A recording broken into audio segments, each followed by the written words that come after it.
Adaptiv Networks provides SD-WAN solutions for your business customers. In the spring of 2026, I interviewed Bernard Breton to find out more about Adaptiv's connectivity and cybersecurity network services. So we're really focusing on bringing a technology framework and a solution that is easy to use, easy to sell, easy to buy, and easy to manage. And that makes the SD-WAN network highly agile, highly secure, highly redundant, okay, and able to deliver better quality of service than any of the underlying circuits. So everyone, as promised, we have Bernard Breton from Adaptiv Networks. Bernard, welcome. Neil, thanks. It's a pleasure being here. I love doing those sessions, the recorded sessions. I love engaging with the audience. So we're really looking forward to that. Good. I'm looking forward to this as well. So since we last had a representative from Adaptiv, we've actually gained something in the region of 25 new partners. So I wonder, can we kick off, please, Bernard, with you just giving us an overview of what Adaptiv does? Yeah, absolutely. So I'm the CEO of Adaptiv Networks, and Adaptiv Networks is a technology provider of SD-WAN managed SD-WAN and SASE solutions. And those SASE solutions, SD-WAN and SASE solutions, are really designed for sort of the lean IT environment for the customers, in many cases with multiple sites, but small branches who really don't have a lot of depth in terms of their IT team at the branch. And there's a ton of those businesses and enterprises out there. So we're really focusing on bringing a technology framework and a solution that is easy to use, easy to sell, easy to buy, and easy to manage. So that you don't get in a situation where really the IT complexity becomes an impediment to actually getting the right solution for your business. We've been doing that for many years. We've been putting a lot of effort in our products, who are sold exclusively through partners. And we certainly look forward to discussing that a little bit more here today. Fantastic. Thank you, Bernard. So let's just kick off so that people can picture it in their own minds. Give us an example of a typical business customer that our partner could sell to, and a typical example of what might be best to pitch to that SMB or SME. Yeah, absolutely. So I think when it comes to let's start with the need for digital reliability in a world where pretty much any business is really a digital business first. You might not realize it, but if you're, for example, a restaurant, or you might be a petrol station, doesn't matter who you are as a business. The reality is that you can't operate without a network. The network, the connectivity to those cloud applications, which are the underpinning of many of the systems that you use to run your business, are critical. You cannot be hacked. They need to be available, and they need to be the right level of quality. So any business that relies on digital applications, which frankly I think is every business in the world, is a potential target. Now, that being said, I'll take the example. You could say the same about cars. Anybody that moves from point A to point B potentially is a buyer of a car, but it depends how that journey is going to look like. If it's going to be in the mud, you might not go for a sports car. If it's going to be on the highway in Germany, you might actually want to go for a car that goes very fast. And maybe a pickup truck is not the right product for that. So the same goes for SD-WAN. When it comes to SD-WAN, there are many solutions in the market, and they're not made equal, and in part because they address different markets. So the market that we address is specifically the businesses that have a lean IT, as I said, a lean IT strategy. And frankly, pretty much any business with less than, even large businesses now tend to have even more and more of a lean IT strategy. But in any business with small branches, okay, what I mean by this is that you have a small office with maybe a dozen employee or 100 employee max, you probably don't have an IT person and no IT specialist there. So these businesses are the kind of business that we target. Practically what that is, could be a small restaurant chain of 5 restaurants, could be a group of healthcare clinics, it could be a retailer and a national retailer. It could also be a single office engineering firm. It can be really there's no vertical specialization. There's really a need to have robustness, security, quality of service for the digital services that they use on a day-to-day basis in order to run their business. Bernard, one of the things I think that our partners are going to worry about being asked is from the small business that actually knows a little bit about SD-WAN, software defined wide area networks, is why can they not simply rely upon your regular protections that come with the operating system? So MPLS and a firewall and such like. What's the advantage? Why would they pay a little bit extra for SD-WAN over what they already have? Yeah. Well, first of all, so if we talk a little bit about there's really three elements here I'm going to talk about. Let's start with the one of reliability. Having a single internet connection, okay, is great when it works, but we've all seen network outages, okay, Mhm. and when network outages happen, your business is down. So in order to be able to run your business reliably, you need to have at least two circuits and that are both physically diverse and logically diverse. So there's two circuits with two different telcos with the Yes. different modes. That means if you have a fiber, don't go for a second fiber because it's probably running in the same place in the Yes. ground. Yes. The fiber cut is going to cut both at the same time, so that is not very diverse. But if you have a fiber and a backup LTE, for example, it's much less likely that it'll be cut at the same time. Now, if you take both from AT&T, for example, and if AT&T has a core switch problem, both will go down at the same time. Not great. So take one from Verizon, take one from AT&T to get a better reliability, a better diversity. So diversity is something that's really important, and I hear that all the time as an objection. People in conference, I do quite a few presentation at conferences, and they say, "Well, I've never had an internet problem. Why do I need SD-WAN for reliability?" First of all, you don't need SD-WAN only for reliability, but that's a different topic. I do love that, Bernard. My car has never been stolen up until now, therefore it will never be stolen. Exactly, and that's exactly the question I asked the audience. I said, "Do you have a house?" Everybody raised their hand, right? I said, "Do you have insurance on your house?" Everybody raised their hand. Then have your house burned? Nobody raised their hand. So why are you having an insurance on your house then? That's the same thing. I mean, the Yes. reality is that if you're going to wait for the catastrophic thing to happen to realize that you needed it, it's too late. You cannot go buy an insurance after the fact once your house is burned. Nobody's going to insure that cost, right? It's the same thing for that. There's a strong insurance play in anything that has to do with networking in terms of high availability, in terms of link diversity. And the same can be said about security, by the way. It's exactly the same thing about security. The Mhm. fact that you haven't been hacked yet doesn't mean that you won't be. The fact that nobody actually took advantage of you through a spear phishing or a phishing attempt doesn't mean that it'll never happen. So the reality is that just relying on the internet, and then the second part is a firewall. So I'm going to basically bridge security. The internet is built on the notion that everything's allowed to go, and that's why we have firewalls. Firewalls are there to block that underlying principle that the internet is completely open to the world, and that, by the way, in the open to the world, that includes all of the actors in the world. Fantastic. Bernard, I'd like just to interrupt you for a moment and just now that you've established, the overarching reason for our partners needing to be selling this cross-selling, upselling, could you just give them a quick cliff notes, a 101 on just what is SD-WAN? Yeah, it's a great question. Maybe we should have started with that. It's a great one. So SD-WAN is a technology first, okay, and it can be there are different subtleties in terms of how it will be deployed. But the principle of SD-WAN is that it is essentially a network on a network.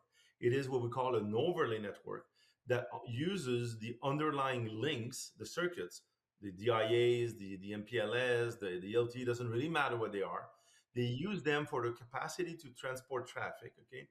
But that network on a network is basically virtualizing their circuits as a single circuit, allowing SD-WAN to provide services that do not exist in the underlay networks. Those circuits, we call them underlay networks, such as, for example, seamless failover, such as encryption, such as quality of service, application shaping, um, application-based routing, all of those capabilities, okay, which are not available on the underlays, are available at the SD-WAN level. And that makes it possible to offer network services that are software defined, okay, and which are not existing in the underlays themselves. And that makes the SD-WAN network highly agile, highly secure, highly redundant, okay, and able to deliver better quality of service than any of the underlying circuits. And when you deploy SD-WAN, what you effectively do is that you create with that network on top of a network, allows that network on a network to really align with your business needs. Okay. It is not the same for everybody. You control, you own those control. You decide, for example, what's important for you. For example, we're doing that recording on StreamYard today. Well, we can prioritize StreamYard so that if there is a lack of capacity, there's contention on the network, StreamYard will be prioritized over maybe a backup that's happening at the same time. That's the kind of service that SD-WAN is able to do. Or if we're on a call like this and the primary link goes out, and then we will go back to an LTE link as a backup, and we're not going to notice it because the system will do that, and the network hasn't changed. It's only the capacity that's gone down. So those are elements that what SD-WAN can really offer. So SD-WAN is really a software-based implementation of a network, which allows you to virtualize the network and provide additional services. And that's why really it is becoming the de facto standard for enterprises now when it comes to networking. 10 years ago, it was still novel. Now it's really becoming a little bit more mainstream. There's still a lot of customers that have not adopted it. I mean, I'm going to say telcos have been really good in tying their customer in long-term MPLS contracts. But the reality is that SD-WAN is so much better, so much more agile, can leverage low-cost connection and still deliver great security, and is so fast and easy to deploy. Can I ask you, low-cost connections, could you expand upon that, please? Well, if you look at the world, for example, enterprises used to use MPLS to interconnect their sites, right? The typical topology, flashback 20 years ago, a standard sort of enterprise network was I have a headquarter. That headquarter has a big firewall. The breakout to the internet is that the firewall and all the branches are connected on the private network, aka MPLS, could be other technology, but mostly MPLS to the branches. So it's what we call a hub and spoke. That model makes sense if all of your applications live in the data center and the internet is used from time to time. But the reality is that more than 95% of the traffic payload of enterprise is now to the internet. So that topology is not the right topology anyway. Why go to a headquarter over a private link, then just go to the internet when you can have gone to the internet straight away from the branch, first of all. But secondly, the price of MPLS is very high. And even with some that have used sort of VPN over firewalls, they needed to use DIAs with public IP addresses that are provided by the telcos, also quite expensive. SD-WAN, a real SD-WAN, like the one from Adaptiv Networks, can use any type of connection, any broadband connection, just regular non-business internet, and just turn it into a real enterprise network. And that means that you can have connections that are $50, $70, $90 a month for the underlays, and that's good enough. You don't need to pay the $1,000, $2,000 a month that a DIA will be for a couple of gigabit per second, or even more for the similar connection from an MPLS standpoint. So there's a strong merit in terms of cost, but that typically is for the slightly bigger enterprises, the smaller businesses that are relying on the internet. It's really about getting rid of the DIA, going with a regular broadband, no need for a firewall, just SD-WAN, and you're good to go. Fantastic. Let me ask you this question. If I am one of our partners and I'm speaking to a business that's got maybe 15 to 25 staff in that business, Yeah. and I have 6 or 8 solutions that I want to try to pitch today if I have time. So my time is limited. Yeah. How should I lead? What should I kick off with in order to begin a conversation about Adaptiv SD-WAN to see if I can pique their interest? Yeah. So piquing the interest is an interesting because in a business with 20 to 70 people, and I've had conversation with those types of business quite regularly, they work with MSPs mostly. So they will follow the lead of the MSP. So you really need to work with the MSP as well as with the business itself. Okay. So that's the first thing I want to caveat here. If Right. you try to sell directly to the business, you might not be talking to the right person because they might be outsourcing most of their IT decision to an MSP. But beyond that caveat, if you say I'm talking to the right person, let's just assume that you're talking to the right person. Okay. If you're Okay. not, then really there's very little tip I can give someone. You first need to talk to the right person, the decision maker. So if you're talking to the decision maker, you really need to lead with Where's your business going, and how can I help you with, from a technology standpoint, provide you the right sets of solution? Is, for example, network security a concern to you? Is network availability a concern to you? What would happen if your internet access was down for a day? Is that a problem? What if you were hacked? Is that a problem? And I would say that for most businesses, it is a problem. And even if they say they don't, they say, well, okay, how are you gonna, for example, receive your emails? How are you gonna place phone calls, voice over IPs over the internet? Like, a lot of businesses don't realize how reliant they are on the internet in reality. Even a small restaurant, there's a small restaurant across the street from where I live here, very small restaurant, that typical neighborhood restaurant. And there was a very large outage a couple of years ago here in Canada, at 16 hours outage from a nationwide carrier, one of the tier one carriers in Canada. Restaurant had to close its doors Oh man. because 80% that day, because 80% of their business is Uber, and they can't take the orders if they don't know what they are. No. And 95% of their customers pay with credit cards, but you couldn't process that. So the number of walk-ins paying with cash is now like literally zero. So there's no point having staff for the outside chance of a person that is a walking that's going to pay with cash going to come up, right? And but many businesses don't realize how digitally reliant they are. So I think you start with that conversation. Okay, what happens if? Now after that, I think you need to look at really SD-WAN in many cases being the fabric of of your access to digital services, because probably in that conversation with four, five, six other solutions, many of them will be digital in nature.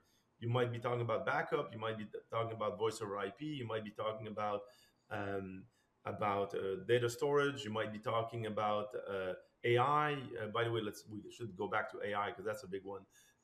But whatever you're talking about, okay, they are probably digital in nature, and Mhm. therefore SD-WAN becomes a fabric to those very applications. Let's not forget that. So Yes. the question is, if that piece is so important to you, then maybe you should have the right security and the right reliability and the right quality for it. Good point. You mentioned AI in particular there, Yeah, Bernard. yeah, yeah. I think AI is my personal view, and I think I'll be proven right. Is probably the biggest thing happening on the planet since the days of industrialization. It is going to change completely how we operate as a society, and businesses are adopting AI massively right now. And AI is going to. I think we're going to see AI really become something that is embedded in a lot of applications. But one thing that is very clear is that most of the AI compute will be in massive data centers that are remote. So no internet means no access to AI. Even in embedded application, the application might even be running locally on your PC. When you open, for example, Copilot and ChatGPT, your AI is done on your PC. Of course, it's all in a cloud data center, right? The reality is those AR workloads are not on-prem. Now, there will also be another trend with regards to proximity AI. I'll get back to that, and that's actually a very interesting trend. But AI workloads are going to push a lot of demand for networking, and AI agents are not as patient as human. They expect results right away.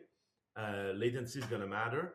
That in many cases we're talking about a significant amount of payload. We push big files to AI; they need to be uploaded very quickly. So suddenly, it used to be that it was 10-1 on the download to upload. Maybe it's going to reverse a little bit here with AI, as we tend to push more than we receive.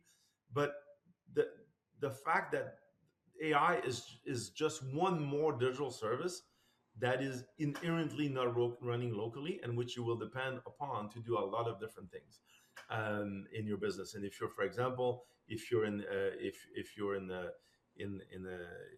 a law firm, you might use it to do a very advanced research in your files. Those files might be in the cloud, probably are in the cloud. If Mhm. you are a teacher, you might use that to basically rate your students' grades. If you're in marketing, you're going to use AI to speed up the creation of digital pieces. But the reality is that those AI workloads are not on-prem. Now, there's Let me paraphrase just what you said in the last few minutes, and correct me, please, Bernard, if I'm wrong. One thing you mentioned was that in the past, quite a lot of internet connections have been asymmetrical. yeah, So, for example, somebody might be paying for yeah, 100 megabits download, but only getting 10 megabits upload, which yeah, is kind correct. of awful and such like. Yeah, These days, of course, particularly with fiber, for example, with Fios, it's always symmetrical, Yeah. 250, 250, 1 gig, 1 gig, that Yeah. that sort of thing. The second thing is, I mean, as a semi layperson, I'm thinking of SD-WAN as being a little bit similar to the quality of service programming that I can do here inside my house with my router. So therefore, if I'm in Yeah. contact with the AI, whether it's Copilot or Chat GPT or something else that's yet to come down the pike, yeah, the SD-WAN is essentially controlling the QoS Yeah. that is connecting with the server or the servers and Yeah. determining what should be given priority and the lowest lag time right now. That is absolutely true, but SD-WAN does not invent capacity either. What I mean by this is that if you have a 600 download and 30 megabit per second upload, and now you need to push, you're trying to push a massive video files to AI to analyze, and that file is 1 terabyte Hmm. over 30 megabit per second, SD-WAN's going to create capacity, right? So it's still going to Right? take a while. So that's really what I'm talking about here is that SD-WAN does not change the laws of physics, okay? No, no. Uh, the laws of physics is that you've got 30 megabit per second of upload. We can make sure that that priority application will get the full 30 if need be, but Hmm. we're not going to make it 50. Ain't going to be the case, right? Right. So the reality is that you have a lot of broadband connections out there with are very asymmetrical on the downlink, and it made sense, okay, both from Okay. a technology and a use case standpoint. With AI, that's changing a little bit. Bernard, I want to stick with AI. You said that the AI is going to expand and grow very much over the next few years. So, is there not a case for us delaying just now getting SD-WAN and waiting to see what happens? Why is now the right time to be going out and pitching SD-WAN to our business customers? Yeah, I would say now is not the right time. It should have been years ago, in my view, because that reliance on digital systems is already there. And if you're just thinking about it now, because there's now AI, there were good reasons to do it also 3 4 years ago. But if you haven't done it, now is then definitely the right time. And um, there's a strong case to be made that SD-WAN reduces risk, improves quality of service, and just makes your business more flexible when it comes to networking choices. No business knows exactly what is next for them.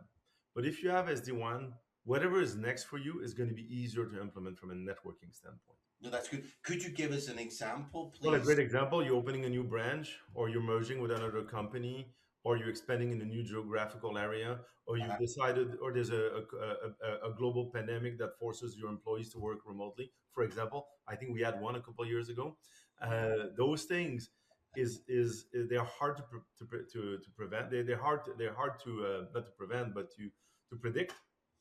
Yes. Uh, the reality is that, especially when it come about when we talk about this disaster, I mean, by definition, they're not planned. So when they happen, we really have the opportunity to have a much higher level of flexibility when it comes to SD-WAN.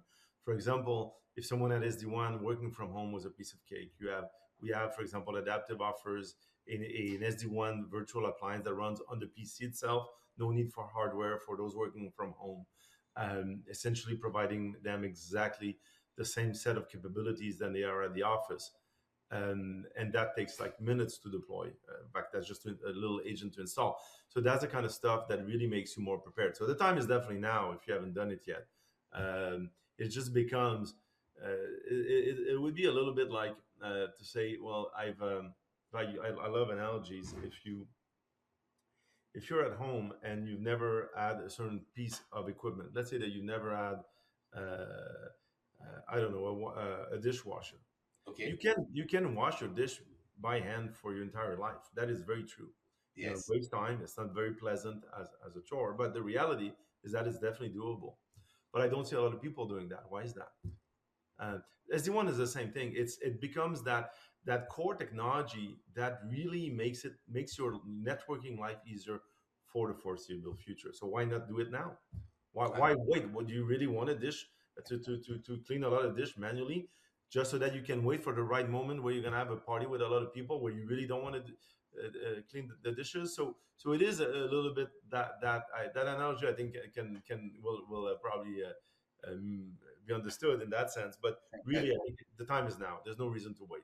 Not I'm even with for you. it. I'm with you. And when you were saying that, I was reminded of the stolen car or the house breaking down analogy from a a few minutes ago, why wait until something bad happens? But I have to tell you that the idea of removing the firewall Yeah. from my router here in the house, I have some trepidation about that. I understand that with adaptive SD-WAN, we would not need to have the firewall. Can you go into more? That's a potential objection, I think. Yeah, no, absolutely. And first of all, you don't have to remove the firewall. If you really want to keep your firewall and you've done a lot of work in configuring the firewall the way you want it to be, of course, SD-WAN works beautifully with firewall. So first of all, that is not a must, but it is an opportunity for reducing complexity, cost, and making and increasing security. Actually, here's why: 85% of small businesses never configure their firewalls.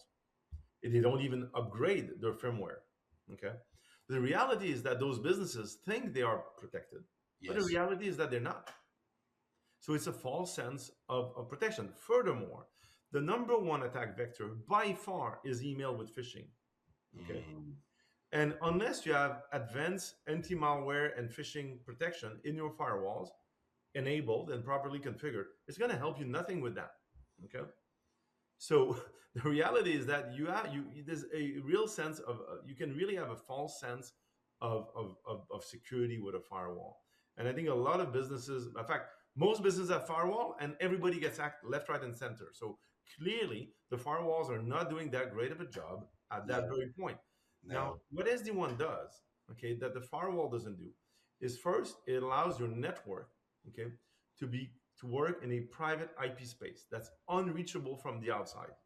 So that is the best IDS IPS Internet Detection and Protection, intrusion detection and protection services. Okay, because you can't get in, so you cannot even try to route into the device. Okay, or into the Okay. network. So first off, secondly, an SD-WAN network, a proper SD-WAN network, is designed with the philosophy that everything is blocked unless specifically allowed, which is the exact opposite principle of the internet. Yes. Thirdly, our SD-WAN encrypts everything, which the firewall does not.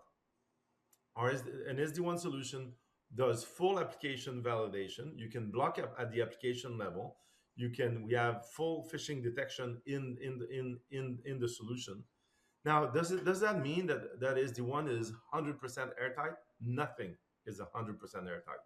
So it's Right. a question of balancing what do you want, what do you need, what's your level of exposure, and how much can you do. But the reality is that most small businesses, in any case, are not configuring their firewall properly. If you've configured a firewall yourself recently, it's actually a fun exercise to see how complicated it is to do that. Okay.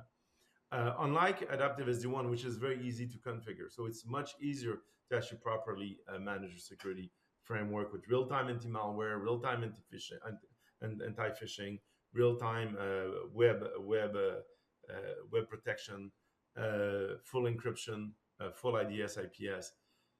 Plus, we also have a partnership with Coral, which is a business who provides endpoint security for basically security for data at rest, email security, cloud store security, and endpoint protection. Okay. It's a great complement, and we offer that also as an option with our SD-WAN to provide the full security capability. Now, of course, many firewall vendors also have similar endpoint detection and protection solution, but that normally should be part of the arsenal of the properly equipped business. Now, the great thing about Coro, just like us, they're focusing on the lean IT, and it's very easy to use and deploy. It's very complete, single solution that does it all in a single dashboard. It's a great solution.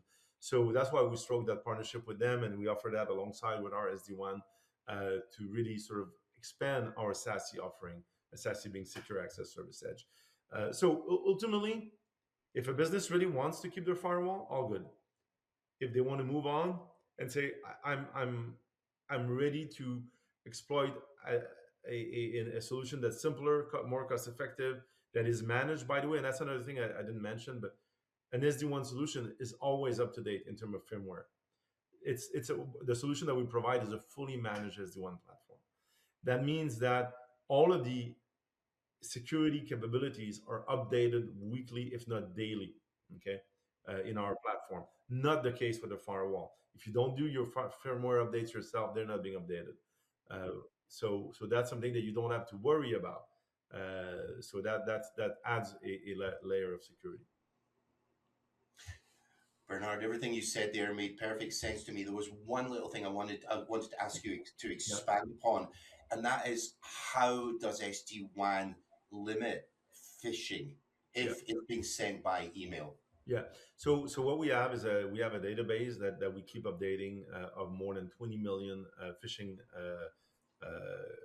URLs and destination. Hmm. So for the, and by the way, we can tie that to AI a little bit, but as soon as those are catalogs, they're being added to the database, and that database of known phishing entries will block those phishing attempts if you turn on phishing blocking. Now, of course, we're not going to be able to easily block what we call the 0-day attacks. That's why we have an AI-based anti-malware and anti-phishing as well. Now, that will never be 100%, but that also has a good probability of catching first-time attacks. Mm. We hear a lot these days about the battle of the bots when it comes to recruitment, in that people are using Copilot or Chat GPT to create new resumes to apply for a job. Yeah, Yeah, and then they just go down they're on their app on their phone. They just go down and apply, apply, apply, apply. So instead of it taking 2 hours, it mm, takes 2 seconds to apply for every job, which means, of course, yeah, these tens of thousands of people. And then at the other end, it's not a recruiter reading these applications. It's it's AI, part of the battle of the fight. AI. of course. Exactly. So, I mean, apropos of that, a lot of our end customers, small business customers, are really worried about the AIs being so smart that it can be a multi-pronged attack, in Of that they course. might send an email, they might make a phone call, they might even spoof the voice Yeah, of someone that they've sampled. Is SD-WAN better than, let's call them, traditional solutions in yeah. order to counter these Well, attacks? yeah, I would say generally yes, but let's be real. Okay, no solution is perfect. Okay, now it is absolutely true that what AI is enabling in terms of productivity, it's also enabling in terms of productivity for hackers. So highly sophisticated spear phishing attempts, which are really reconstructing a full environment to make it very credible, fake Mm-hmm. email trails, multi-channel attacks, used to be really something that was targeting only very high value targets because it was expensive to do those attacks. Yes. Now, thanks to AI, you can do them at scale. Well, thanks to AI. I don't know if I would say thank to AI for that one, but the Mm-hmm. reality is that they're now doable at scale. Even and therefore, you could have smaller targets, less valuable targets that will also be the attacks of those will receive those kinds of attacks. So smaller businesses mean that they are now more at risk of receiving sophisticated attacks. Okay, those sophisticated spear phishing attacks. Therefore, I think it becomes increasingly important to have proper solutions in terms of both network security and data security, but also security awareness programs Mm-hmm. for your people. Uh, the person is the last line of defense. Okay, and for example, at Adaptiv, we are using the Coro security awareness program, and our staff gets tested regularly, and we also get trained very regularly, Yes. and that should be part of the basics. Just like SD-WAN is part of the is that sort of that underpinning of anything that digital services that will require networks, which is all of them. Um, that endpoint security should be the underpinning for the protection of the devices and the users, and they go hand in hand. You need to have network security and data security together. If you don't have a proper strategy for both, you're leaving gaping holes in your strategy. And by the way, one thing SD-WAN does that is quite important is that it reduces the surface of attack. By the way, having all of those devices that are exposed to public IPs to the internet is a very big risk. If you're not patching one of them, if there's an unknown vulnerability on one of them, they can be exploited. Put all that, please, for the love of God, we should not have devices that are exposed to the internet. That is dangerous. Everybody should reflect on that. This is not safe. Okay, you should not have any thing that is exposed to the internet unless it has to. Of course, if you have a web server, you have no choice. it needs to be exposed to the internet. But only open the right ports, only open that device, and make that device, put that device in a zone that is not the same as the rest, so there's no lateral movement that is possible. There's basic cybersecurity strategies that can be put in place. Bernard, I know that you send lots of collaterals, data sheets, and brochures to Rick, and Rick is posting them on myconnectus.com, which, by the way, just to let you know, is behind our firewall. So they're not publicly viewable, it's especially just for our own partners. But you know something, Bernard, I want to ask you just now, once our partners have pitched to a business customer, probably either a new one or someone they've known for many, many years, and this business customer wants to know more, what should they do next? Well, next is really to reach out to Adaptiv Networks. We have a person, of course, that's in charge of the relationship with Connect Us. We have a number of solution engineers that will be more than happy to jump on a call to maybe demo the solution, maybe answer questions about the solution, maybe do a proof of concept or a try and buy if need be. But we have a team that will support the Connect Us partners in really sort of getting to the finish line in terms of getting the deal done. And then after that, those same people are going to be helping with the deployment with our deployment team. They'll be the conduit with the deployment team for the deployment. Bernard, thank you so much for coming on the show today. Really been a pleasure talking with you.